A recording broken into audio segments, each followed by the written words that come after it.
Hi everyone, welcome to our video. Now see our next hairstyle. For this you just have to take the few strands of the hair in the position that's apparent on your screens. After that you have to build the braid step by step according to the length of your hair.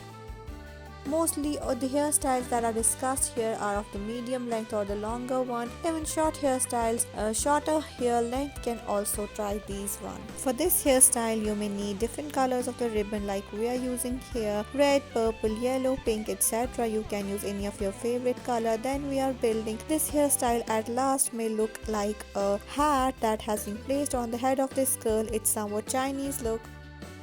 For our next hairstyle, you have to make the partition. The front here is converted into some braids that will actually represent somewhat a cap shape, or we can say a hat shape. Then you have to follow these steps. The rest of the hair that's on the back is tied up and converted into a bun. After that, we are tying up this red ribbon.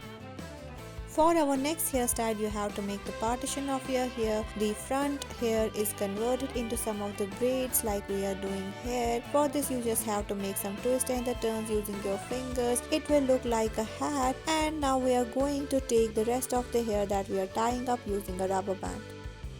The difficulty level for this hairstyle is somewhat medium, or we can say it's difficult. You just need to have patience and practice for this one. See how many pins we have attached on the hair. After that we are twisting these braids, and then the rest of the hair is converted into a French plait, or we can say fishtail, in few easy simple steps. This one was so easy and cool. I hope you will give it a try to all these hairstyles at home. Thank you.